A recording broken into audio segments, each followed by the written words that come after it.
Trump just nuked Mark Carney, and no media is talking about it. Give me a second, I'll explain the twist. So we all know by now that Carney walked away from the trade negotiations with the US, which prompted Trump to slap 50% tariffs on Canada. But the thing that nobody is talking about is how those tariffs are not affecting everyone equally. See, the tariffs will disproportionately affect the province of Quebec, BC, and Ontario. And when I say disproportionately, it's not even close, affecting over 10% of those provinces' exports to the US, while places like Alberta and Saskatchewan are barely hit. But here's where it gets interesting. Those provinces also happen to be where Mark Carney has his biggest base. As a matter of fact, if it wasn't for Ontario and Quebec, Carney wouldn't be prime minister. So what Trump is doing is systematically attacking where Mark Carney is the strongest, bringing maximum economic pain to his supporters while leaving everyone else fairly unscathed. So the question becomes, how long will these Carney supporters be able to bear the brunt of this economic stress? Which is genius, because his base might just turn on him and pressure him to make a deal with Trump. Because after all, screaming elbows up and screw the US won't pay the bills. Because when your mortgage is on the line and you gotta put food on the table for your kids, you might be less inclined to keep fighting. Something is cracking beneath Mark Carney's numbers, and almost nobody in Ottawa wants to say it out loud. On paper, the Prime Minister looks strong, but pull back the curtain, and the same word keeps surfacing in poll after poll. Affordability. It's the one issue analysts flag as the biggest threat to his coalition, the single crack that could turn quiet frustration into open revolt. Liberal strategists know it. Conservative strategists are circling it, and everyday voters, the ones who carried Carney into office, are starting to ask if he's actually listening to them anymore. Before we get into what's really happening inside the numbers, hit subscribe now, because this story is moving fast and you don't want to miss where it goes next. What you're about to hear explains why even Carney's own base is getting restless. But Canada doesn't live because of the United States. Canada thrives because we are Canadian. That's Mark Carney, and he's about to face his second trade deadline of the week. Ladies and gentlemen, it boggles my mind that these leaders, say that term loosely, can go out and say that Canada is unified. Our country is more united, ambitious, and determined than it has been in decades. He's got to get premiers to put American liquor back on the shelf, and he had to beg them for it. What I would say to Canadians is leave it there. If we put the booze back on the shelves, don't buy it, let it sit on the shelf. That's absolutely insane. But we're sitting here and we're trying to say Canada's unified, and you got premiers putting their feelings before Canadians and their own citizens of their provinces. This is why Canada is broken. This is why Alberta independence actually has legs. Is because I see it, you see it, most of us see it, that there's no hope for this country anymore. We can't even agree on putting American booze on the shelves. I'm Berta Proud Dad, sick of Ottawa's bullshit. Wear it with me, BertaProudDad.com. Let's start with a number nobody expected to hear this deep into Carney's term. His lead over Pierre Poilievre has actually narrowed, not collapsed, narrowed. Liberal support dipped a point in recent tracking, while conservative support ticked up. And pollsters flagged the same culprit every time: cost of living, rent, groceries, everyday bills. The exact pressures that pushed Canadians toward Carney in the first place are now the pressures testing his hold on them. Analysts have been blunt about it, calling affordability the single issue most likely to create political risk for this government going forward. That's not opposition spin. That's Carney's own pollsters sounding the alarm. And when the people who got you elected start feeling squeezed, quiet dissatisfaction doesn't stay quiet forever. It finds a voice and an election. By the end of the month, Mark Carney is going to be hailed as a master negotiator for negotiating tariffs down to the levels that Justin Trudeau said would destroy our economy. Did you listen carefully to what I just said? Tariffs have actually gone up since Mark Carney replaced Justin Trudeau. He was literally voted in by voters because the number one issue that people cared the most about was negotiating against Donald Trump. He was forced to the negotiation table because he kept ignoring the problem for over a year.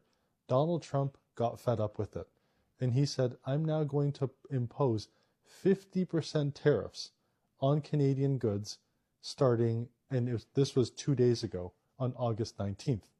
Carney then decided to take a vacation and go to Italy. That's the lack of seriousness from our government. And here's the reality of it.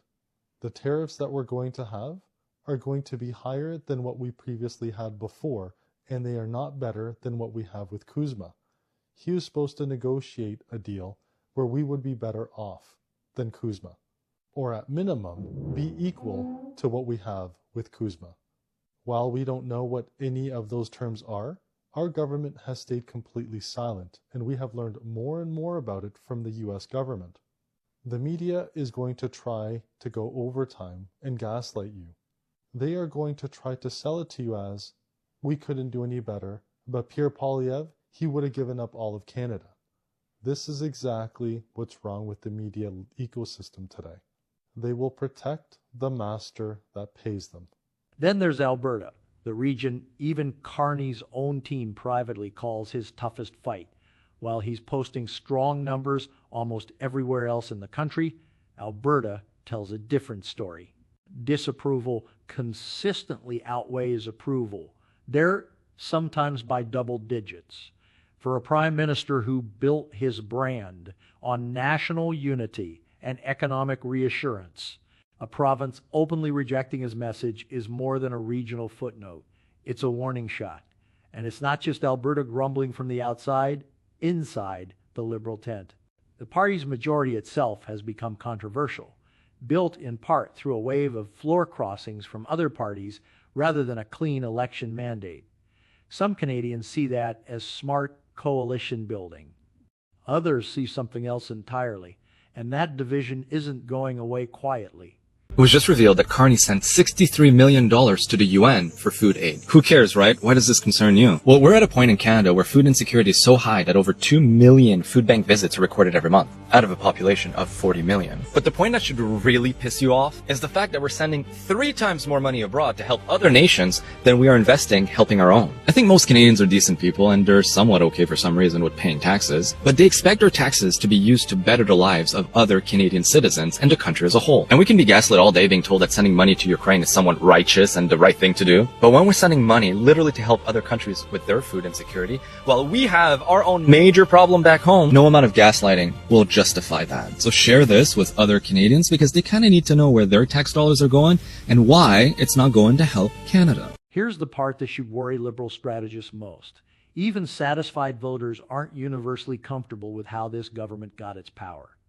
The floor crossings that padded Carney's majority, several former Conservatives and one former New Democrat switching sides, have fueled genuine debate about legitimacy versus pragmatism. Was it smart politics or a shortcut around the voters? That question hasn't gone away, and it's exactly the kind of narrative Poilievre's Conservatives are eager to keep alive heading into the fall. Meanwhile, Poilievre himself faces his own turbulence, a leadership review sliding favorability, a real minority of his own past voters wanting him gone. Both leaders are walking into autumn carrying baggage, but only one of them was supposed to be untouchable right now. Several MPs told the Toronto Star this week that Mark Carney has a penchant for lashing out at caucus members, centralizing power and ignoring their concerns. I had a variety of emotional reactions. One of them was, concern. One of them was anger. One was great disappointment because it's not true. It's absolutely not true. Then why are people telling, a media outlet that? Behind the closed doors of a Liberal caucus meeting this spring, things grew heated between Prime Minister Mark Carney and Nova Scotia MP Jamie Battiste. The same thing that the Toronto Star reported. The two traded responsibility for the government's shaky relationship with Indigenous groups in an intense exchange that played out in front of all the other Liberal MPs gathered on the second floor of West Block for the party's weekly get-together. The MPs said Mr. Carney told him that the government's position on the bill had been decided with Mr. Battiste's input. and that if there was a negative perception among Indigenous groups, it was Mr. Batiste's issue to manage. 3 MPs described the exchange as the Prime Minister losing it on Mr. Batiste, ripping a strip off him or dressing him down. I'm never going to tell anybody ever what happens in that room, because what happens in that room is sacred. Wait a minute. I'm never going to tell anyone what goes in that room, because what happens in that room is sacred. Did this happen? This is absolutely false. That didn't happen in that room. Like, Mr. Maloney. My job and my responsibility is to them and to him, because he's a member of caucus. So I'm not being sent out here to defend him. I'm sitting here defending the Prime Minister, but... How would you describe his leadership style? Confident.